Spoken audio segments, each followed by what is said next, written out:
Sir, we have already started with registration chapter. Registration chapter. Section 22 to 20, section 22 to 30. We have already completed section 22, person liable for registration. Person liable for registration. मैं एक बार just revise करवा देता हूँ उसको, because every section is connected to the other section somewhere. So better I feel if I revise the session, it will be easy for you to understand the rest of the session also.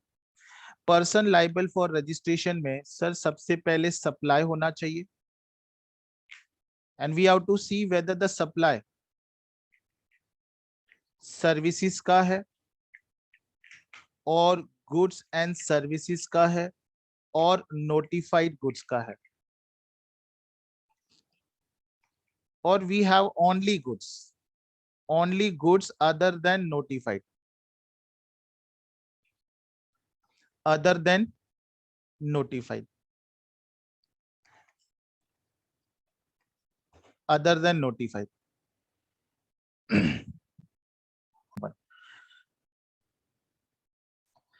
So notified goods, okay, and only goods other than notified goods.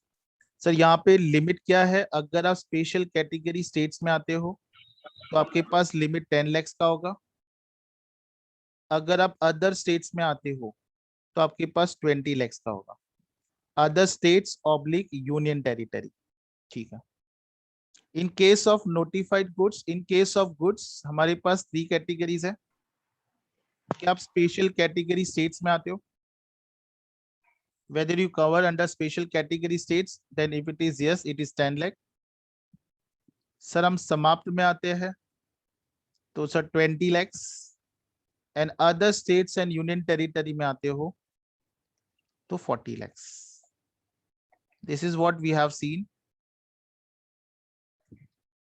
We have gone through in the previous lecture. Now,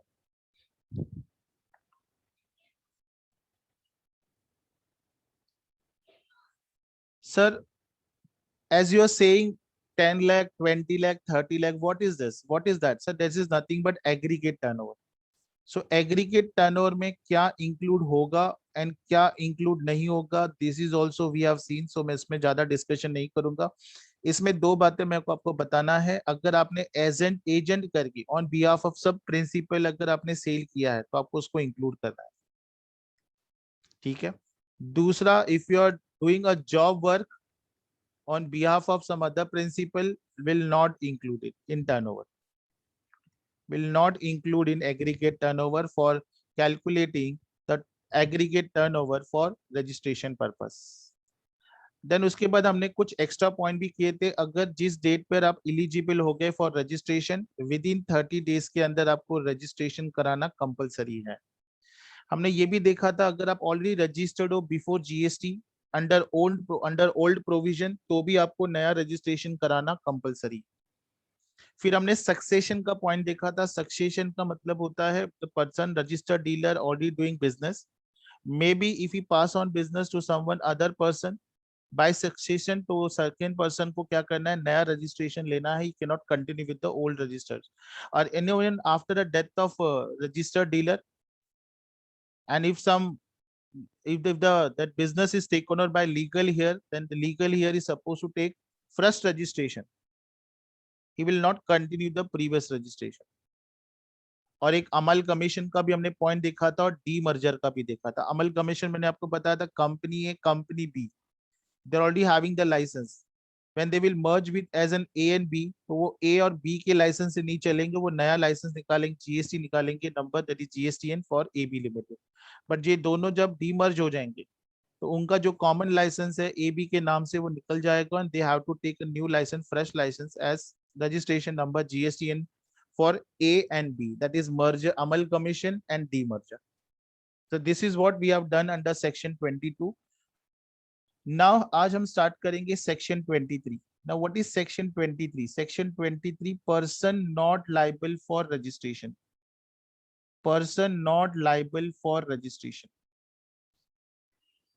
Not liable for registration. Sir मैं आप लोगों को पहले ये section simple word में explain करता हूँ, but definitely when I will go through the provision you will understand each and every concept. I will definitely take care of that, आपको हर एक वर्ड का मतलब पता होगा। इसमें तीन बातें उन्होंने बताई है, A B C and D।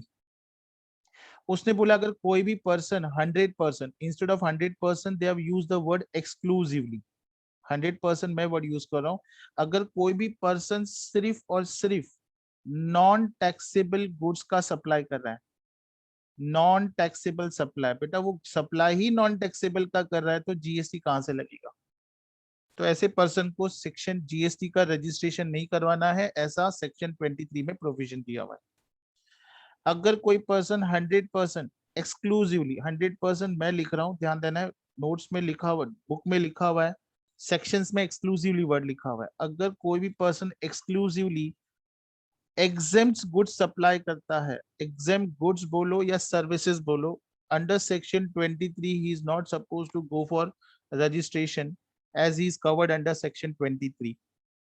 अगर आप एग्रीकल्चरलिस्ट हो, अगर आप एग्रीकल्चरलिस्ट हो और आप लोग क्या कर रहे हो, अगर आप एग्रीकल्चरलिस्ट हो and you are selling the product which is cultivated under land, produce cultivated from land, तो ऐसे केस में भी आपको रजिस्ट्रेशन करने की जरूरत नहीं है, अगर आप एग्रीकल्चरलिस्ट हो तो, ये ध्यान देना है। एंड लास्ट पॉइंट है, वहां पे ये मेंशन किया हुआ है कि गवर्नमेंट नोटिफिकेशन निकालेगी अगर उनको काउंसिल ने रिकमेंड किया कि और भी पर्सन है जिसके लिए रजिस्ट्रेशन हम कंपलसरी नहीं करेंगे, वो हम लोग पॉइंट डी में कवर करेंगे। So as of now there are only 3% जिसको सेक्शन 23 के हिसाब से रजिस्ट्रेशन जीएसटी का नहीं करवाना है।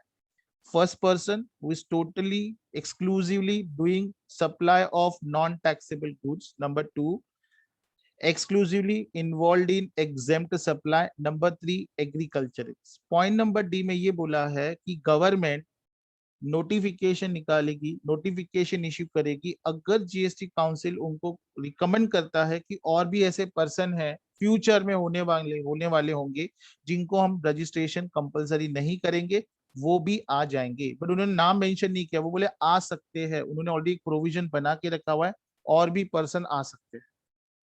This is all about section 23, that's it. Now मैं सेक्शन 23 के प्रोविजंस में आ रहा हूँ। सेक्शन 23 के प्रोविजन में ये सेम प्रोविजंस आपको बुक्स में भी मिलेंगे, ध्यान देना। Now what is mention, he mention is section 23 person not liable for registration. कौन से पर्सन को रजिस्ट्रेशन नहीं करवाना है? पर्सन एंगेज एक्सक्लूसिवली सप्लाई में एंगेज है, भले वो गुड सप्लाई करता है, सर्विस सप्लाई करता है, या दोनों, बट वो क्या है, वो नॉट लायबल फॉर टैक्स है। सबसे important word is not liable for tax. Not liable for tax मतलब नॉन टैक्सेबल है और होली एग्जेम्प्ट है, होली एग्जेम्प्ट फ्रॉम टैक्स। एक तो नॉन टैक्सेबल है या तो एग्जेम्प्ट है, एक तो नॉन टैक्सेबल है या तो एग्जेम्प्ट है। एग्जेम्प्ट है, ऐसे लोगों को रजिस्ट्रेशन कराने का जरूरत नहीं है, ऐसा सेक्शन 23 में प्रोविजन दिया हुआ है। दूसरी बात, अगर कोई एग्रीकल्चरलिस्ट है, is talking about farmer, to the extent of supply of produce out of cultivation of land, बेटा अगर वो कोई भी प्रोड्यूस कर रहा है थ्रू कल्टीवेशन ऑफ लैंड तो रजिस्ट्रेशन कराने की जरूरत नहीं है। Take an example, he is an agriculturalist, बेटा ये फार्मर है, ठीक है। अभी सर ये क्या करता है ना, ये फार्मिंग भी कल्टीवेशन भी करता है और उसकी ग्रोसरी की दुकान भी, छोटी सी शॉप भी है, शॉप भी है, ध्यान देना है, जिसको हम जनरल स्टोर्स बोलते हैं। अभी वो सिर्फ अगर एग्रीकल्चर प्रोड्यूस करता तो जीएसटी का जरूरत नहीं होता, but sir is already having his shop also, तो अगर उसके पास ऑलरेडी शॉप है तो हम इसकी टर्नओवर लिमिट चेक करेंगे कि क्या उसकी टर्नओवर लिमिट, क्या वो 10 लाख की कैटेगरी में आता है, 20 लाख की कैटेगरी में आता है, या 40 लाख की कैटेगरी में आता है। Accordingly he will make a registration if he fulfil the threshold limit condition. अगर वो थ्रेशोल्ड लिमिट को कवर करता है या थ्रेशोल्ड लिमिट को क्रॉस करता है, then he is liable for registration. तो यहाँ पे उन्होंने क्लियरली मेंशन किया है एग्रीकल्चरलिस्ट टू द एक्सटेंट मतलब अगर वो सिर्फ supply of produce out of cultivation करता है जो लैंड से आता है तो ही is not liable for registration, but in case other than cultivation of land if is involve in other activity जो टैक्सेबल है तो हम टर्नओवर लिमिट चेक करके उसके लिए रजिस्ट्रेशन की कंडीशन बताते हैं. So this is all about section 23. If anybody feels कि अगर आपको कोई डाउट पूछना है तो आप पूछ सकते हो, नहीं तो मुझे बता दो तो मैं आगे बढ़ू. Requesting everyone, if anybody feels that they want to ask any doubt, let me know.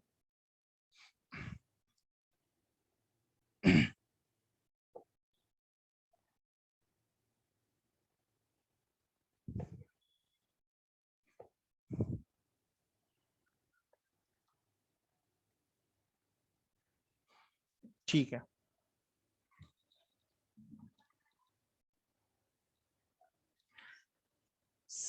एक डाउट आ गया है सर, महाराष्ट्र में क्या लिमिट है टर्नओवर लिमिट? अरे बाप रे, बड़ा डिफिकल्ट क्वेश्चन पूछा है. मुझे बताएंगे सारे बच्चे, अगर मैं गुड्स सप्लाई करता हूँ सिर्फ गुड्स तो महाराष्ट्र में टर्नओवर की लिमिट क्या है? एनीवन? मुझे लगा आप लोगों को मैं अच्छे से समझा रहा हूँ, आपको समझ में आता होगा. अगर मैं सिर्फ गुड्स सप्लाई कर रहा हूँ महाराष्ट्र में टर्नओवर की लिमिट कितनी है? सारे बच्चे रिप्लाई करेंगे सर 40 लाख. साहिल बेटा, not Sahil, sorry sorry, not Sahil. ठीक है, कोई बात नहीं. अगर वो गुड्स एंड सर्विसेज दे रहा है तो टर्नओवर की लिमिट कितनी है?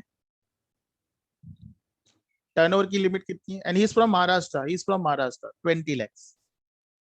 सर क्या वो आपको सबसे पहले ये देखना है क्या वो स्पेशल कैटेगरी में महाराष्ट्र आता है क्या? Answer is no. अगर वो गुड्स सप्लाई कर रहा है, सर महाराष्ट्र मन्नत में नहीं आता है, 10 स्पेशल कैटेगरी स्टेट में नहीं आता है, तो 10 लाख का लिमिट महाराष्ट्र के लिए एप्लीकेबल. सर समाप्त में महाराष्ट्र का नाम आता है क्या? Answer is no. So 20 lakh का भी लिमिट नहीं, तो उसके लिए 40 लाख का लिमिट. सर वो गुड्स एंड सर्विसेज दे रहा है, क्या वो स्पेशल कैटेगरी स्टेट में आता है क्या? नहीं, तो महाराष्ट्र में 10 लाख का लिमिट नहीं होगा, सिर्फ 20 लाख का लिमिट होगा अगर वो गुड्स एंड सर्विसेज दे रहा है. अगर वो नोटिफाइड गुड्स में डील कर रहा है, क्या वो समाप्त में मन्नत में आता है क्या? नहीं. I hope you are getting my doubt, I hope your doubt is clear.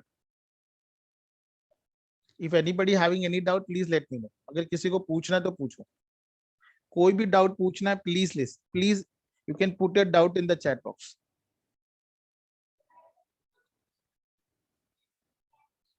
चलो सर सेक्शन 24 पे जाएंगे. सो आज अपना सेक्शन 24 खत्म होने वाला नहीं है. सेक्शन 24 के मैं जितने पॉइंट्स हो सके उसको एक्सप्लेन करूंगा, and it is very clear. मैं आप लोगों को कोई भी चीज हरीली नहीं कराऊंगा, आई विल गो वेरी स्लो. और हम लोग प्रैक्टिकल प्रॉब्लम कम से कम करेंगे, प्रोविजन ज्यादा करेंगे, और मैं पूरा जीएसटी का कॉन्सेप्ट आपको कवर करूंगा. No shortcuts, no shortcuts. Section 24, section 24 compulsory registration. Sir compulsory registration का मतलब क्या होता है? कंपलसरी रजिस्ट्रेशन का मतलब होता है कि सर यहाँ पे आपको कोई टर्नओवर लिमिट नहीं होगी, नो थ्रेशोल्ड लिमिट. कोई थ्रेशोल्ड लिमिट नहीं है. मतलब आपके पास 10 लाख, 20 लाख, 30-40 लाख का कोई लिमिट नहीं है. इवन आपकी सप्लाई 100 रुपीज की भी है तो भी आपको कंपलसरी रजिस्ट्रेशन करवाना है, कंपलसरीली रजिस्ट्रेशन करवाना है. ऐसे approximately 9 points covered under compulsory registration. Section में तो 9 दी है, मैं एक्सप्लेन करते हुए मे बी 11 पॉइंट चले गए, वो बात अलग. कल मैंने आप लोगों को सेक्शन 9(3) और 9(5) बताया था, 9(3) और 9(4) बताया था, नॉट 9(5).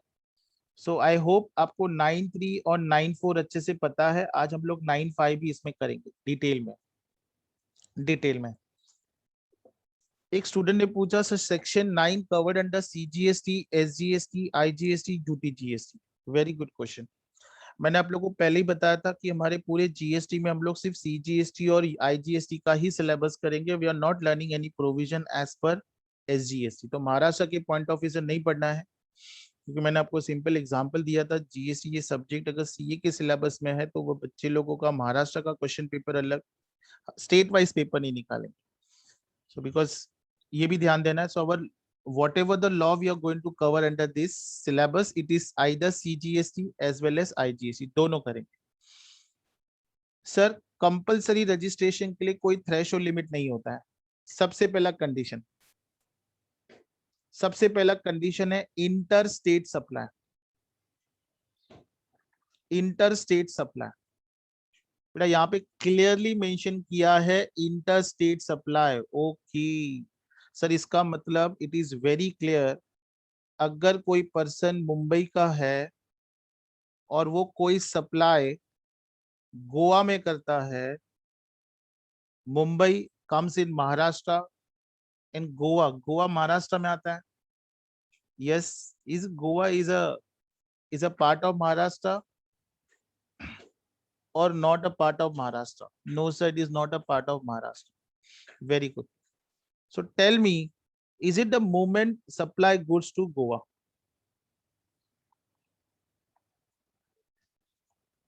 और इसका साल का टर्नओवर कितना है? साल का टर्नओवर 10 लाख रुपए, 10 lakhs है।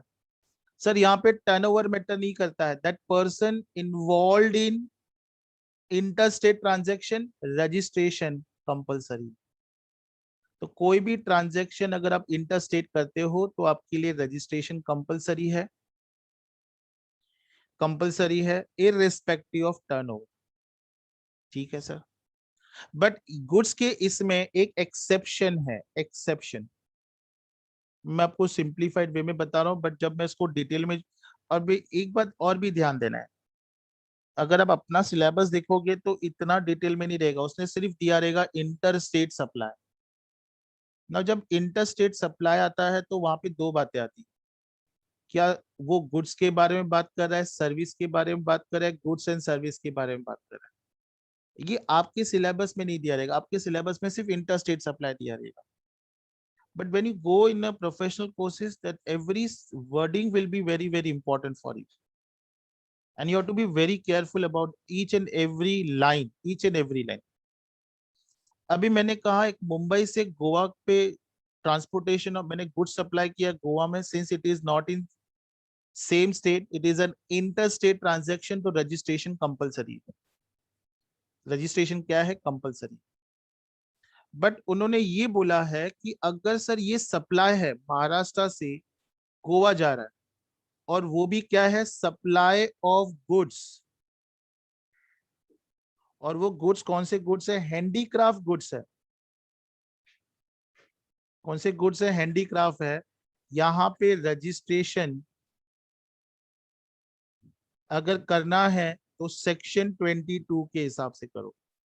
It's only and only for handicraft goods, only and only for handicraft goods. मेरी बात समझी?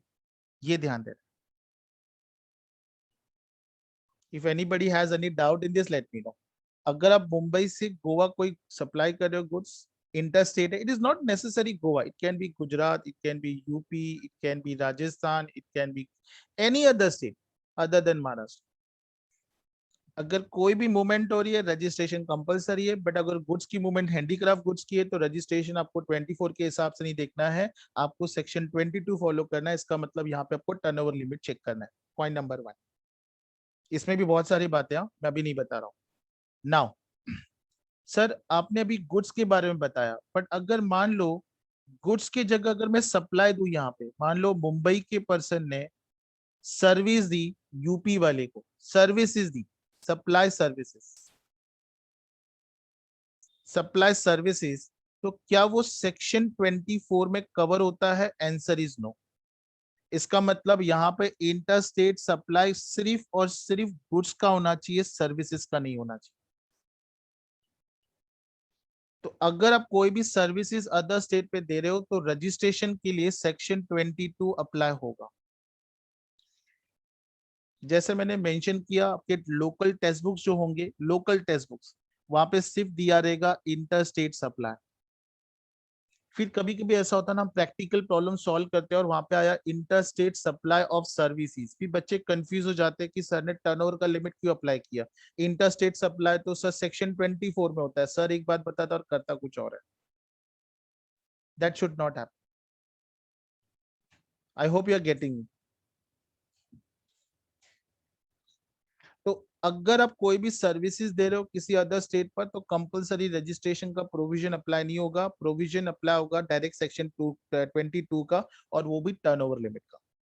तो आपको टर्नओवर को बेस लेना है और अकॉर्डिंगली क्या करना है। अगर टर्नओवर लिमिट 10 लाख क्रॉस हो रहा है, अगर डिपेंडिंग अपॉन द स्टेट जहां पे आप रहते हो, महाराष्ट्र है, सर्विसेज दे रहे हो, 20 लाख से टर्नओवर ज्यादा है, तो आपको रजिस्ट्रेशन कंपलसरी होगा एज पर सेक्शन 22। अब ये मत पूछना सर सेक्शन 22 क्या होता है, ज्यादा तकलीफ मुझे होगी। ठीक है सर, उन्होंने ये भी बोला है कि जब आप एक स्टेट से दूसरे स्टेट अगर आप सर्विस देते हो या हैंडीक्राफ्ट गुड्स देते हो, हैंडीक्राफ्ट हैंडीक्राफ्ट गुड्स सप्लाई करते हो, तो आपको ये भी देखना है that they are under same PAN के अंदर होने चाहिए और उनका ई वे बिल होना चाहिए। अभी आप बोलोगे सर ये ई वे बिल क्या होता है। पैन तो ठीक है सर, आपने बताया था, नहीं मैंने नहीं बताया था अभी तक। एक बात हमेशा ध्यान दो, मैं आपको आगे की बात अभी बता देता हूं, जो हम लोग एनीवे सेक्शन 26, 27, 28, 25 से 30 में करने वाले।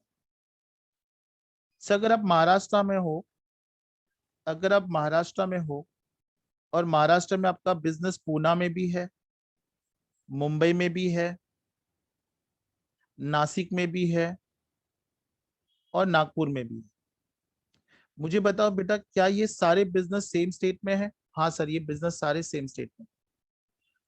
तो हमारा जीएसटी रूल क्या बोलता है कि सर जब आपके बिजनेस सेम स्टेट में है और आप सेम काइंड का बिजनेस कर रहे हो, मतलब सर ये भी होटल है, ये भी होटल है, ये भी होटल है और ये भी होटल है,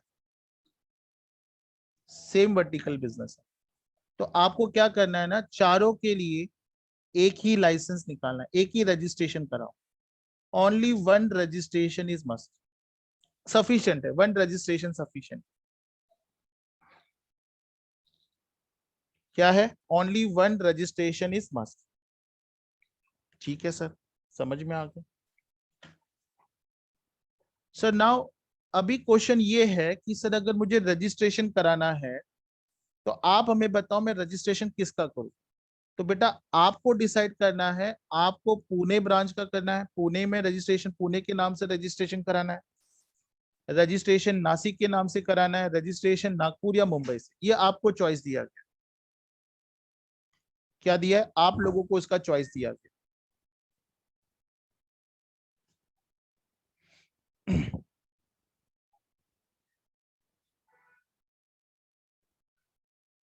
जस्ट 2 मिनट।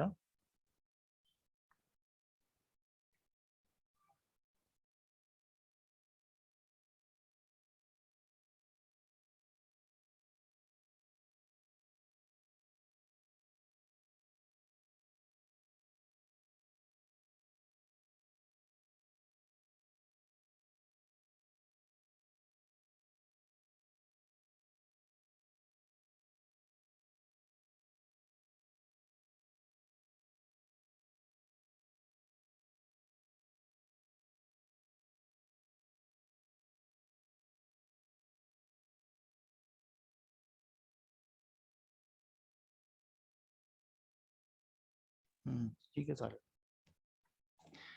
नाउ सर अगर हमारा बिजनेस महाराष्ट्र में 4 जगह पर है तो जीएसटी के रूल के हिसाब से वन रजिस्ट्रेशन इज सफिशिएंट। तो मुझे लगा कि चलो मुंबई के नाम से मैं रजिस्ट्रेशन निकालूं, तो मुंबई के नाम से अब रजिस्ट्रेशन निकालोगे, इसको हम लोग बोलेंगे principal place of business, principal place of business. और बाकी जो पूना, नासिक और नागपुर रहेगा वो additional principal place of business होगा, additional principal place of business होगा, ये additional principal place of business होगा। Sorry, principal place of business होगा, additional principal place of business, additional principal place of business. ठीक है सर, समझा। तो जब भी आपका कोई बिजनेस, सेम बिजनेस सर अलग अलग होगा तो वो बेटा हम लोग आगे जाके डिस्कस करेंगे। अभी मैं सिर्फ आपको बेसिक बता रहा हूँ सो दैट मेरे को सेक्शन 24 एक्सप्लेन करने में ज्यादा तकलीफ नहीं होगी। बट अगर सर यही रजिस्ट्रेशन मेरा मान लो एक बिजनेस महाराष्ट्र में है, एक बिजनेस गुजरात में है, एक बिजनेस दिल्ली में है, एक बिजनेस यूपी में है, दिल्ली में है और यूपी में है, तो ऐसे केस में क्या होगा? तो remember as per GST rule हमारा रजिस्ट्रेशन हमेशा स्टेट वाइज होता है। तो महाराष्ट्र के लिए अलग से रजिस्ट्रेशन, गुजरात के लिए अलग से रजिस्ट्रेशन, दिल्ली के लिए अलग से रजिस्ट्रेशन और यूपी के लिए अलग से रजिस्ट्रेशन करोगे, और वो भी सेम पैन में करोगे बिकॉज चारों के ओनर एक ही है। ठीक है सर, ये भी समझा। इसका मतलब सर रजिस्ट्रेशन हमारा स्टेट बेसिस पे होता है, स्टेट वाइज होता है, अलग स्टेट अलग रजिस्ट्रेशन, सेम स्टेट सब रजिस्ट्रेशन, सेम रजिस्ट्रेशन। अगर आप सेम स्टेट में सेम बिजनेस कर रहे हो, रजिस्ट्रेशन जिस प्लेस का करोगे उसको हम प्रिंसिपल प्लेस ऑफ बिजनेस बोलेंगे, and rest of the places will be called as additional place of business. Sir आपने इसको प्रिंसिपल प्लेस ऑफ बिजनेस क्यों बोला? बेटा जीएसटी रूल ये भी बोलता है कि जब आप किसी पर्टिकुलर प्लेस को principal place of business declare कर रहे हो तो हम ऐसा मान के चलेंगे ये सारे सिटीज की जो मेजर एक्टिविटी है वो मुंबई से हो रही। कहाँ से हो रही? मुंबई से। इसका मतलब इसके जितने भी ट्रांजेक्शन है वो सारे के सारे डिटेल्स आपके मुंबई के ब्रांच में होने चाहिए, मुंबई के हेड ऑफिस में होने चाहिए। नासिक के जितने भी ट्रांजेक्शन है मुंबई के हेड ऑफिस में, नागपुर के भी कितने जितने भी ट्रांजेक्शन है वो मुंबई में, सारे डिटेल्स मुंबई ब्रांच में होने चाहिए। इसके लिए इसको हम लोग प्रिंसिपल प्लेस ऑफ बिजनेस बोलते हैं।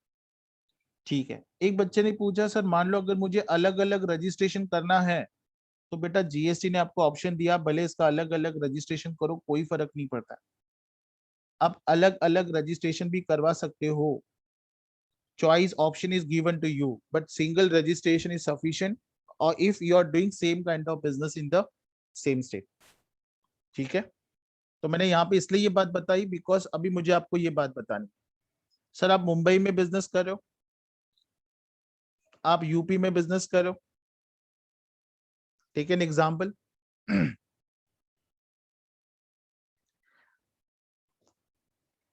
Now what he says, sir अगर अपने मुंबई में बिजनेस कर रहे हो, यूपी में बिजनेस कर रहे हो, तो दोनों का रजिस्ट्रेशन क्या होगा? अलग अलग होगा। ठीक है सर, यहाँ पे मैं उसकी बात नहीं कर रहा हूँ, मेरे को ये बात बताना है कि जब भी आप मुंबई से कोई गुड्स किसी अदर स्टेट में ट्रांसफर करते हो और वो अगर हैंडीक्राफ्ट गुड्स का है, अगर आप सर्विसेज देते हो, तो आपका रजिस्ट्रेशन कौन से बेसिस पे होगा? सेक्शन 22 के बेसिस पे होगा। सेक्शन 22 के बेसिस पे होगा, और उसमें ये भी कंडीशन आपको ध्यान देनी, it should be with same pan होनी चाहिए और उसका ई वे बिल होना चाहिए। सर ई वे बिल हम कब अप्लाई निकालते हैं? सर ई वे बिल हम तब निकालते हैं जब हमारा ट्रांजेक्शन का अमाउंट 50,000 से ज्यादा होता है। I guess it is 50,000, recollect नहीं हो रहा है। इसको हम लोग डिटेल में करेंगे, not in this semester but in next semester.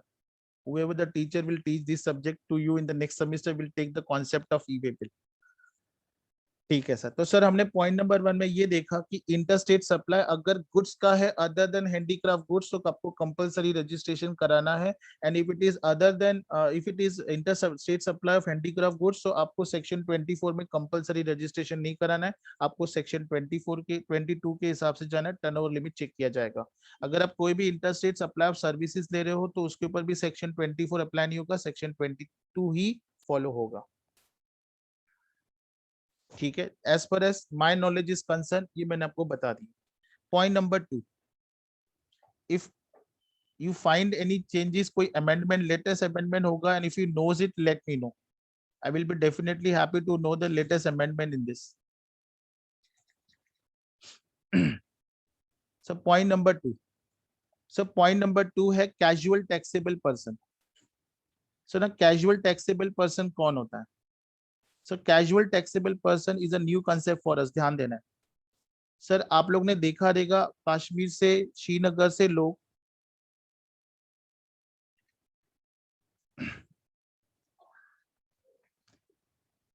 बहुत सारे व्यापारी महाराष्ट्र में आते हैं, मुंबई में आते हैं कारपेट सेल करने वाले, कारपेट सेल करने के लिए। बहुत सारे लोग क्या होता है महाराष्ट्र से किसी अदर स्टेट में जाता है, मैंने ये एग्जांपल इसलिए दिया because you will always find this kind of people all in many state this people come from Kashmir to Srinagar carpet से, उनका बिजनेस वहां पे बहुत ज्यादा पॉपुलर किसका, कारपेट्स का, हैंडीक्राफ्ट कारपेट जो होते हैं उसके, कारपेट बोल रहा हूँ, हाँ हैंडीक्राफ्ट, कारपेट ही आई गेस, हाँ इट इज कारपेट ऑनली। वो अदर अदर स्टेट्स में क्या होता है, बेचने के लिए जाते हैं और एक बार उनका बिजनेस पूरा गुड्स पूरा सेल हो जाता है तो वापस अपने स्टेट में आ जाते हैं। इन शॉर्ट मेरे को आपको ये बताना है कि इन लोगों का परमानेंट प्लेस ऑफ बिजनेस कहाँ पे है सर, इनका परमानेंट प्लेस ऑफ बिजनेस है कश्मीर एंड श्रीनगर में। कश्मीर में लो या श्रीनगर में लो, वो महाराष्ट्र में आते हैं। मुझे बताओ क्या महाराष्ट्र में उनका कोई परमानेंट प्लेस ऑफ बिजनेस है, आंसर इज नो। सर वो महाराष्ट्र में आते कुछ दिनों के लिए, कुछ महीनों के लिए, सेल करते हैं, सप्लाई करते हैं और वापस चले जाते हैं। इसका मतलब there is no permanent place of business in other state. ऐसे लोगों को हम लोग कैजुअल टैक्सेबल पर्सन बोलते हैं। We called it as a casual taxable person. Casual taxable person, मैं और एक एग्जांपल देता हूँ सर। मुंबई में मेरी ज्वेलरी की एक बड़ी शॉप है और वहां पे दुकान में बहुत अच्छे अच्छे डिजाइन के ज्वेलरीज है। तो मेरा फ्रेंड दिल्ली में है, ई सेज कि मुंबई के जो ज्वेलरीज का जो डिजाइनिंग होता है वो दिल्ली में नहीं मिलता है। हो सके ना तो हमारे दिल्ली में 14 डेज का एक ऐसा बड़ा एग्जीबिशन लगता है जहाँ से अलग अलग स्टेट से लोग आते हैं। तो तू भी आ जा दिल्ली में 15 दिन के लिए, 14 डेज का एक 14 या 15 डेज का एक एग्जीबिशन लगता है जहाँ पे ऑल ओवर इंडिया से लोग अलग अलग स्टेट से यहाँ पे बिजनेस के लिए आते हैं। तो मुझे भी लगा चलो ठीक है दोस्त बुला रहा है तो 14 डेज की बात है, मैं भी दिल्ली चला गया। Delhi is not my permanent place of business. Sir Delhi में मेरा परमानेंट प्लेस ऑफ बिजनेस नहीं, तो अगर मैं मुंबई में मेरा परमानेंट प्लेस ऑफ बिजनेस है। अगर मैं मुंबई से दिल्ली जा रहा हूँ only for doing certain business transaction, कुछ सेल करने के लिए जा रहा हूँ जहां पे मेरा परमानेंट प्लेस ऑफ बिजनेस नहीं, तो ऐसे केस में हम उस पर्सन को कैजुअल टैक्सेबल पर्सन बोले। सो कैजुअल टैक्सेबल पर्सन का मतलब it is very clear, a person who is already having permanent place of business in state one and is going in state 2 only for supply purpose. There in state 2 he does not have any permanent place of business. He sell supply the goods, he complete his transaction and again come back to state 1। तो ऐसे person को हम लोग casual taxable person बोलते हैं। अगर आप casual taxable person की कैटेगरी में आते हो तो आपको रजिस्ट्रेशन कंपलसरी है। पर इन लोगों के लिए भी क्या है, एक्सेप्शन है ना। व्हाट इज एन एक्सेप्शन, ये एक्सेप्शन वो है कि अगर आप कैजुअल टैक्सेबल पर्सन हो और आप हैंडीक्राफ्ट गुड्स में डील करते हो, वापस हैंडीक्राफ्ट गुड्स आ गया इसमें, तो अगर आप एक स्टेट से दूसरे स्टेट में जाते हो तो आपको कंपलसरी रजिस्ट्रेशन नहीं होगा, आपका रजिस्ट्रेशन टर्नओवर बेसिस चेक किया जाएगा। और आपके पास ये भी ध्यान होना चाहिए कि आपके पास पैन होना चाहिए और ई वे बिल होना चाहिए। तो अगर आप देखोगे जो एक्सेप्शन इंटरस्टेट सप्लाई के लिए था, वही एक्सेप्शन किसके लिए है, कैजुअल टैक्सेबल पर्सन के लिए। सर अगर मैं गुड सप्लाई कर रहा हूँ other than handicraft good, other than handicraft good किसी और स्टेट्स में, तो कंपलसरी रजिस्ट्रेशन है इररेस्पेक्टिव ऑफ टर्नओवर। अगर वो हैंडीक्राफ्ट गुड्स है तो रजिस्ट्रेशन टर्नओवर बेसिस पे होगा, सेक्शन 24 अप्लाई नहीं होगा। अगर सर कैजुअल टैक्सेबल पर्सन है और वो हैंडीक्राफ्ट गुड्स में डील करता है, कंपलसरी रजिस्ट्रेशन नहीं होगा, सेक्शन 22 अप्लाई होगा। बट अगर वो कैजुअल टैक्सेबल पर्सन है, हैंडीक्राफ्ट गुड्स में सब हैंडीक्राफ्ट गुड्स के supply sir handicraft goods supply नहीं करता है तो उसके लिए कंपलसरी रजिस्ट्रेशन होगा। रजिस्ट्रेशन कौन सा, जीएसटी का। बेटा रजिस्ट्रेशन भी दो टाइप के होते हैं, एक परमानेंट रजिस्ट्रेशन होता है, एक टेम्पररी रजिस्ट्रेशन होता है। Now what is permanent and temporary, that we will discuss in the later on session, because casual taxable person के लिए टेम्पररी रजिस्ट्रेशन होता है,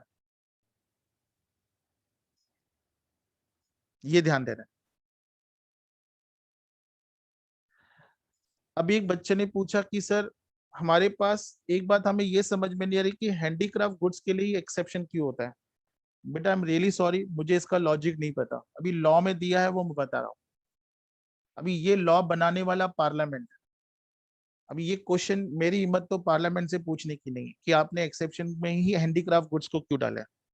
I don't know the logic, but जो एक्सेप्शन में दिया वो मैं पढ़ा रहा हूँ। लॉजिक पता होता तो definitely I would have been explain without asking without asking any question from the student side. अगर बच्चा कोई क्वेश्चन पूछ रहा है मुझे, तो क्वेश्चन पूछने से पहले मैं लॉजिक बताता हूँ आपको।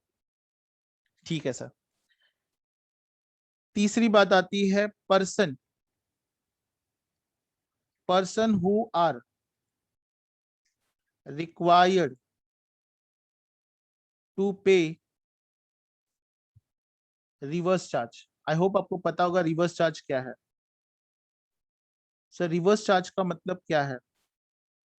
सर ये सप्लायर है, कल मैंने आप लोगों को 9-4 में एक्सप्लेन किया था, अगर आपको याद होगा तो। सर ये सप्लायर है और ये अनरजिस्टर्ड है और ये रेसिपिएंट है। रेसिपिएंट है, ये तो रजिस्टर्ड है। जब सप्लायर अनरजिस्टर्ड और कोई गुड सप्लाई करता है किसको? रेसिपिएंट को सप्लाई करता है, तो रेसिपिएंट तो सर टैक्स पे करता है गवर्नमेंट को, और सप्लायर ये एक छोटा व्यापारी। इसके लिए रजिस्ट्रेशन कराना, जीएसटी का रिटर्न फाइल करना, इसके लिए बहुत तकलीफ वाला काम हो जाएगा। नो डाउट ये इसका जो टर्नओवर लिमिट है वो 10 लाख, 20 लाख और 40 लाख से कम है, ऐसा मान के चल रहा है। ठीक है। तो यहाँ पे जब भी कोई अनरजिस्टर्ड सप्लायर किसी रेसिपिएंट को गुड सप्लाई करता है, तो ऐसे केस में रेसिपिएंट अपना रजिस्ट्रेशन करवा लेता है। तो अगर कोई भी गुड्स अगर आप आरसी में परचेस करते हो, आरसीएम में परचेस करते हो, तो रजिस्ट्रेशन कंपलसरी हो जाता है। So person who is required to pay reverse charge, reverse charge, कोई भी टैक्स अगर वो रिवर्स चार्ज में पे कर रहा है, तो ऐसे केस में रेसिपिएंट को रजिस्ट्रेशन कंपलसरी हो जाता है। ठीक है। तो सर आपने हमें सबसे पहले इंटरस्टेट सप्लाई बताया, फिर बाद में आपने हमें अपने सॉरी आपने हमें कैजुअल टैक्सेबल पर्सन बताया, बाद में ऐसा पर्सन जो रिवर्स चार्ज के अंडर में टैक्स पे करता है, मतलब recipient is liable for registration under section 24। ये भी कैसे दिन आता है। Number 4 is non resident taxable person. Non resident taxable person, sir इसको हम लोग एनआरटीपी बोलते हैं, एनआरटीपी, और इसको सीटीपी बोलते हैं। आगे जाके मैं शॉर्ट फॉर्म यूज करूंगा सीटीपी। तो ये मत पूछना what is the full form of CTP. CTP is nothing but casual taxable person and NRTP is nothing but non resident taxable person.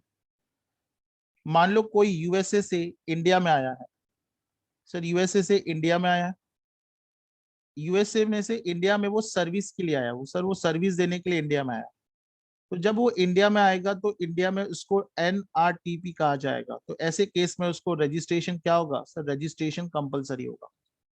तो कोई भी नॉन रेसिडेंट इंडिया में आ रहा है, तो in India he will be known as non-resident taxable person, and if he is coming to India he has to make compulsory, he has to apply compulsorily for registration। उसको registration कराना compulsory है।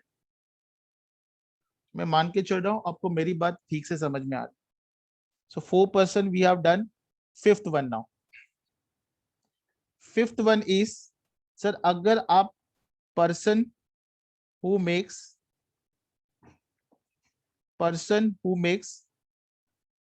taxable, who make taxable supply on behalf of other taxable person, whether as an agent or otherwise means by whatever name called, meaning agent ही है, by whatever name called, meaning agent ही है, meaning remain agent।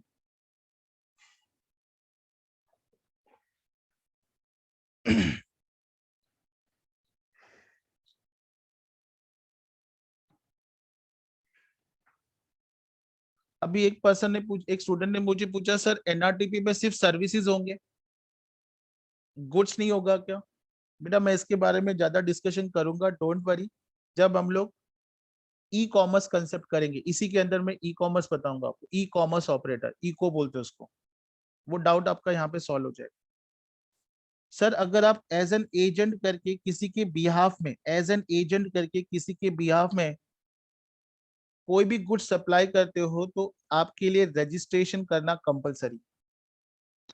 Person who makes, this is clearly written, person who makes taxable supply on behalf of other taxable person, other taxable person मतलब on behalf of other principal, भले आप as an agent हो या agent की तरह ही हो, नाम agent नहीं है, अलग नाम यूज किया बट उसका मतलब एजेंट ही होता है, तो आपको रजिस्ट्रेशन क्या होगा सर, आपके लिए रजिस्ट्रेशन कंपलसरी होगा, रजिस्ट्रेशन क्या होगा, कंपलसरी होगा। Anybody having any doubt in these 5 points, let me know. Anybody want to ask any question in these 5 points, let me know. If no doubt, put a message in the chat box, no doubt.